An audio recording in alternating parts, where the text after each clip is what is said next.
आता एक मोठी बातमी, एकीकडे पवार कुटुंब एकत्र येण्याच्या चर्चा जोर धरत असताना दुसरीकडे ठाकरे बंधू एकत्र येणार का या चर्चा सुरू आहेत। पण पहिली टाळी कोण देणार यावरून सध्या मोठा राजकीय खळ सुरू असल्याचं बोललं जातंय। एकीकडे कार्यकर्त्यांमध्ये उत्साहाचं वातावरण आहे तर दुसरीकडे नेते देखील सकारात्मक भूमिका घेत आहेत। अशावेळी भास्कर जाधव यांनी केलेलं विधान मात्र आता चर्चेत आलंय।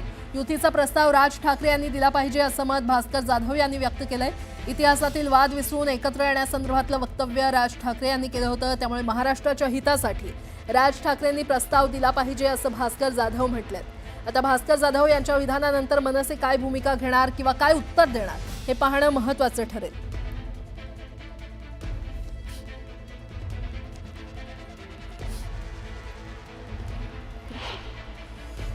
हा राजसाहेबांनी मांडलेला आहे आणि राजसाहेबांनी मांडल्यामुळे राजसाहेबांचं महाराष्ट्राच्या हितापेक्षा आमची भांडणं छोटी आहे असं राजसाहेब म्हणाले। त्यामुळे महाराष्ट्राच्या हिताच्या दृष्टीने दोघांनी एकत्र कसं यावं, मला वाटतं हा प्रस्ताव राजसाहेबांनी दिला तर महाराष्ट्राच्या हिताच्या दृष्टीने योग्य ठरेल असं मला वाटतं। राजकीय विश्लेषकाचं संपूर्ण विश्लेषण बघितलं, ऐकलं। राज ठाकरे आणि उद्धव साहेब जर एकत्र आले तर जवळजवळ 54% मतं मुंबई महानगरपालिकेतले होणाऱ्या मतदानाच्या 54% मतदान हे या दोन भावांच्या युतीला होईल आणि यातूनच भाजपा हादरलेली आहे, घाबरलेली आहे आणि बिथरलेली आहे।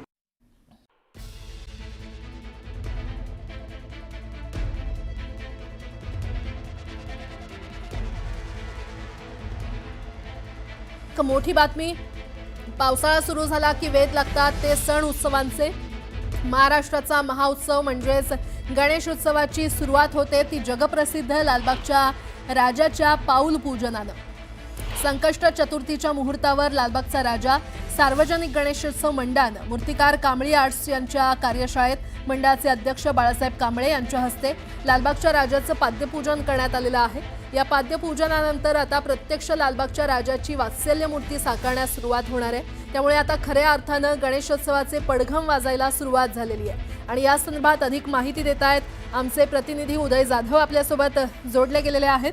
उदय, लालबागच्या राजाचं पाद्यपूजन संपन्न झालंय, काय अपडेट?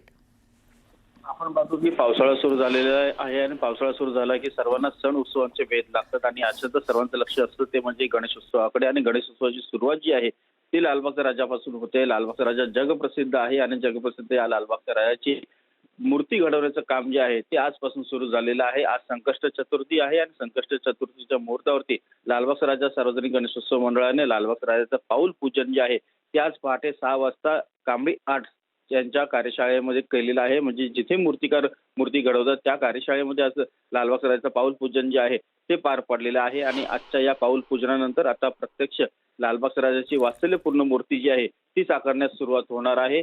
आता 27 ऑगस्ट रोजी गणेशोत्सव आहे आणि 27 ऑगस्ट पूर्वी जवळपास 3 महिने आधीपासूनच गणेशोत्सवाला जी पूर्वतयारी जी आहे तिला सुरुवात होते आणि एकंदरीत आपण पाहतोय की सणोत्सवाच्या माध्यमातूनच गणेशोत्सव जो आहे मोठ्या प्रमाणात सुरू होतो आणि आता लालबागच्या राजाचं पाऊल पूजन पार पडलेलं आहे। त्यामुळे गणेशोत्सवाचे खऱ्या अर्थाने पडघम जे आहे ते आता वाजू लागलेले आहेत। बरं उदय, धन्यवाद या सविस्तर माहितीसाठी। मुंबईतील कोस्टल रोडवर भीषण अपघात झाला असल्याचं कळतंय। कोस्टल रोडच्या बोगद्यात कारचा अपघात झालेला आहे। अपघातानंतर कार उलटल्यानं चालक गंभीर जखमी झालेला आहे। अपघातामुळे कोस्टल रोड परिसरात ट्रॅफिक जाम झालं असल्याचं कळतंय। काही दृश्य देखील अपघाताची समोर आलेली आहेत। कशा प्रकारे ही कार पलटी होऊन रस्त्यावर पडली असल्याचं पाहायला मिळतंय। कोस्टल रोडच्या बोगद्यामध्ये या कारचा अपघात झालेला आहे। अपघाताचं नेमकं कारण अस्पष्ट आहे। अपघातानंतर कार उलटल्यानं चालक गंभीर जखमी झालेला आहे। इस्रायलनं इराणवर भीषण असा हवाई हल्ला केला आणि त्यानंतर राजधानी तेहरान हादरून गेले। तेहरानच्या चहूबाजूला असे आगीचे आणि धुराचे लोट उठलेत। इस्रायलनं मिसाईलचा अक्षरशः पाऊस पडलाय। राजधानी तेहरानसह अनेक शहरांना हादरून टाकलंय तर इराणचे प्रमुख सैन्य अधिकारी आणि अणुशास्त्रज्ञांना ठार मारण्यात आलेले आहे। त्यामुळे दक्षिण आशियावर युद्धाचे ढग आता जमू लागलेले आहेत। पाहूयात त्या संदर्भातला न्यूज 18 लोकमतचा हा खास रिपोर्ट।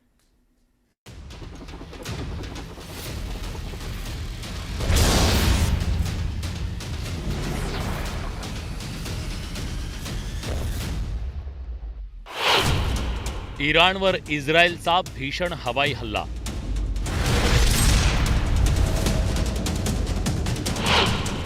इस्रायलच्या एअर स्ट्राईकनं इराण हादरला.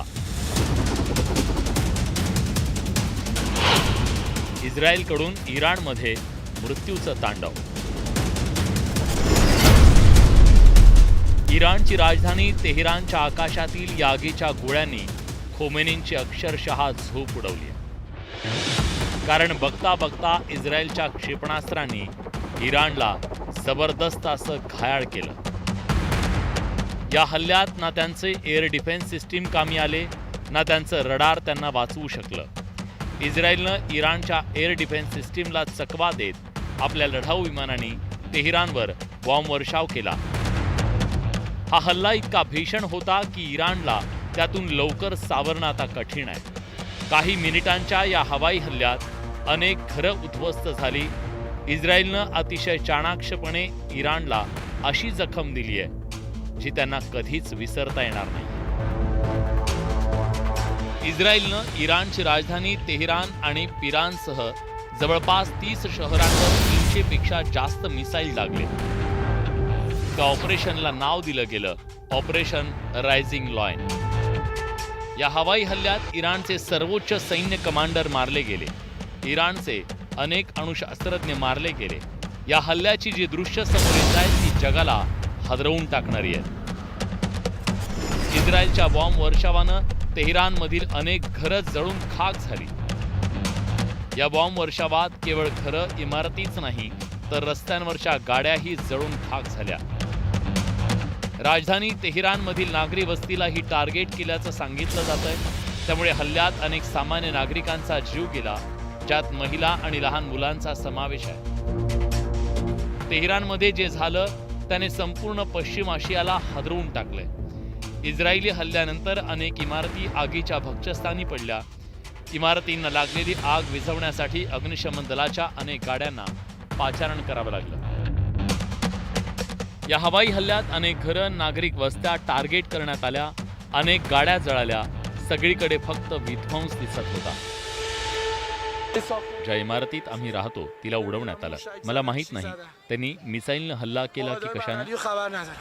या हल्ल्यानंतर इस्रायलकडून प्रतिक्रिया समोर आली, ज्यात इस्रायलचे संरक्षण मंत्री इस्रायल केट्स यांनी सांगितलं की इराणकडून होणाऱ्या संभाव्य हल्ल्यापासून संरक्षण करण्यासाठी आम्हाला हे पाऊल उचलावं लागलं. त्यांनी दावा केला की इराणचे काही सैन्य तळं आणि अणुप्रकल्पांना टार्गेट करण्यात आलं. तिकडे अमेरिकेनं या हल्ल्यात आपला सहभाग नसल्याचं म्हटलंय. अमेरिकेचे परराष्ट्र मंत्री मार्को रुबियो यांनी सांगितलं की इस्रायलची ही एकतर्फी कारवाई आहे. त्यांनी ठणकावलं की आता इराणनं प्रत्युत्तर देण्याच्या भानगडीत पडू नये, अमेरिकी सैनिकांना टार्गेट करू नये. इस्रायलने केलेल्या हवाई हल्ल्यात इराणचे अनेक बडे लष्करी अधिकारी मारले गेले. सर्वोच्च 4 लष्करी अधिकाऱ्यांचा मृत्यू झाल्याचं इराणनं मान्य केलं. या 3 अणुशास्त्रज्ञांचाही समावेश आहे. Mohammed Bagheri, chief of staff Irani arm force, 2016 पासून ते इराणचे सैन्य प्रमुख होते. होसेन सलामी 2019 पासून IRGC चे चीफ ऑफ स्टाफ होते. गुलाम अली रशीद IRGC चे जनरल होते. खतम अल अंबिया सेंट्रल हेडक्वार्टरचे ते कमांडर होते. डॉक्टर फेरेदून अब्बासी अणुवैज्ञानिक होते. डॉक्टर तेहरानची अणुवैज्ञानिक होते. डॉक्टर अब्दुल हमीद मिनोचेहर अणुवैज्ञानिक होते. खरं तर याआधी इस्रायलनं इराणच्या अणुप्रकल्पांमध्ये अनेक वेळा अडथळे आणले. त्यांना अण्वस्त्र सज्ज बनण्यापासून रोखण्यासाठी अनेक प्रयत्न केले. हा हल्लाही त्याचाच एक भाग आहे. इराण अण्वस्त्र सज्ज झाला तर आपल्या अस्तित्वाला धोका आहे असं इस्रायलचं म्हणणं आहे. काही असलं तरी या हल्ल्यामुळे दक्षिण आशियात पुन्हा युद्धाचा भडका उडण्याची शक्यता आहे. हे युद्ध भडकलं तर जगभरात पेट्रोल आणि डिझेलच्या किमतीचा भडका उडू शकतो, हेही तितकंच खरं. Bureau report, news 18. आता एक मोठी बातमी. प्रहारचे नेते बच्चू कडू यांच्या आंदोलनाचा आज 7वा दिवस आहे. 7व्या दिवशी देखील बच्चू कडू आंदोलनावर ठाम आहेत. शुक्रवारी महसूल मंत्री चंद्रशेखर बावनकुळे यांनी बच्चू कडू यांची भेट घेऊन त्यांच्यासोबत चर्चा केली. मात्र बच्चू कडू आणि बावनकुळेंमधील चर्चा फिसकटली आहे. त्यामुळे बच्चू कडू यांच्या अन्नत्याग आंदोलनावर ते अजूनही ठाम आहेत। दरम्यान आज कार्यकर्त्यांसोबत आणि पाठिंबा देणाऱ्या संघटनांसोबत चर्चा करून निर्णय घेऊ असं बच्चू कडू यांनी म्हटलंय। चंद्रशेखर बावनकुळे यांनी मुख्यमंत्री देवेंद्र फडणवीस आणि बच्चू कडू यांची फोनवरून चर्चा करून दिली। कर्जमाफी संदर्भात समिती स्थापन करण्याची सरकारची भूमिका आहे, तर लेखी आश्वासनाशिवाय माघार नाही अशी भूमिका बच्चू कडू यांनी घेतली आहे। त्यामुळे आता आज बच्चू कडू काय निर्णय घेणार हे पाहावं लागणार आहे। माननीय मुख्यमंत्री साहेब यांच्यासोबत बोलणं झालं आणि आता बावनकुळे साहेबांसोबत पण चर्चा झाली। हा निर्णय तुमच्यासमोर ठेवतो। एकतर दिव्यांगाचं जे पेन्शन आहे 6,000 आपण मागणी केली आहे, त्या संदर्भात येत्या पुरवणी मागण्यामध्ये ते पेन्शन वाढवल्या जाईल, त्याची तरतूद केल्या जाईल, हे कबूल केलं दिव्यांगाच्या बाबतीत। आणि दुसरं असं का कर्जमाफीचे म्हणजे आपण सगळ्या 17 मागणीवर इथं आता चर्चा करू नये, बाकी 17 मागणीच्या बाबतीत बावनकुळेजी किंवा CM साहेब बैठक घेईल ते पण त्यांनी सांगितलं आहे। कर्जमाफीच्या बाबतीत त्यांनी 2 दिवसात समिती तयार करून किती कर्ज कोणावर आहे, ते श्रीमंताचं कोणावर टॅक्स इन्कम टॅक्स भरणारे किती आहे, काय आहे, सगळं हे समिती करून सगळी माहिती गोळा केल्या जाईल आणि त्या समितीचा अहवाल आल्यानंतर आता एक सविस्तर बातमी पाहूया। दोन्ही राष्ट्रवादी एकत्र येणार असल्याच्या चर्चांना पुन्हा एकदा उधाण आलंय। त्याचं घडलं असं की आगामी निवडणुकीमध्ये भाजप वगळता शरद पवारांची राष्ट्रवादी इतर कोणत्याही पक्षासोबत युती करू शकते असं विश्वसनीय सूत्रांकडून सांगितलं जातंय। तर स्थानिक स्वराज्य निवडणुकांमध्ये महाविकास आघाडीतील घटक पक्ष एकत्र येण्यास फारसे उत्सुक नसल्याचं बोललं जातंय। त्यात शरद पवारांच्या राष्ट्रवादी काँग्रेसमध्ये स्थानिक युती संदर्भातले सर्व अधिकार स्थानिक नेत्यांना देण्यात येणार आहेत। म्हणजे भाजप वगळता शरद पवारांची राष्ट्रवादी इतर कोणत्याही पक्षासोबत युती करू शकतं। त्यात काही दिवसांपूर्वी भविष्यात दोन्ही राष्ट्रवादी एकत्र आल्यास आश्चर्य वाटणार नाही आणि युती संदर्भातले निर्णय सुप्रिया सुळे घेतील असं सूचक विधान शरद पवार यांनी केलं होतं। त्या सुप्रिया सुळेंनी दादांच्या राष्ट्रवादीसोबत युतीबाबत केलेल्या विधानामुळे पुन्हा एकदा ताई आणि दादा एकत्र येण्याच्या चर्चांना उधाण आलं। एखाद्या पालिकेत दादांसोबत जायची वेळ आली तर मग तुम्ही तयार असणार का सगळे? आता बघा, आता पाऊस पडला तर मी रेनकोट घालणार का छत्री, यातून मी निर्णय घेतलेला आहे। एखाद्या पालिकेत दादांसोबत जायची वेळ आली तर मग तुम्ही तयार असणार का सगळे? आता बघा, आता पाऊस पडला तर मी रेनकोट घालणार का छत्री, यातून मी निर्णय घेतलेला आहे। भाजप सोडून कुठल्याही पक्षासोबत युती करायला तयार आहे, स्थानिक नेते तिथला निर्णय घेतील असं काही चर्चा झाली आहे तुमच्यात? कारण अशी नाही आहे, आमची लाईन नेहमीच असते। किती वर्ष, 26 वर्ष हीच लाईन आहे की स्थानिक नेते ठरवतील, मग काँग्रेस बरोबर तेव्हा जायचं नाही जायचं सगळं स्थानिक नेते ठरवतात नेहमी। हेच कार्यकर्त्यांचं इलेक्शन आहे, कार्यकर्त्यांना हीच तर पवार साहेबांची ताकद आहे ना। सत्तेचं विकेंद्रीकरण, सत्ता साहेबांकडे एकट्याकडे कधीच राहिली नाही, त्याचं विकेंद्रीकरण झालं। तुम्हाला अधिकार देतोय, तुम्ही निर्णय घ्या। बातमीपत्राच्या सुरुवातीला एक अतिशय महत्त्वाची बातमी। संपूर्ण राज्यात पावसाचा जोर वाढण्याचा अंदाज हवामान खात्यानं व्यक्त केलेला आहे।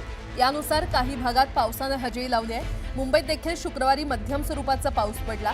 दरम्यान मुंबईसह ठाणे भागात शनिवारी अतिमुसळधार पावसाचा इशारा हवामान खात्यानं वर्तवलाय। तसंच राज्यातील इतर भागातही पुढील 3 ते 4 दिवस जोरदार पावसाची शक्यता वर्तवण्यात आलेली आहे। मुंबईसह ठाण्यात आज अतिमुसळधार पावसाचा इशारा देण्यात आलेला आहे आणि पुढील 3 ते 4 दिवस राज्यात पावसाचा जोर कायम राहणार असल्याचा हवामान खात्यानं इशारा दिलाय।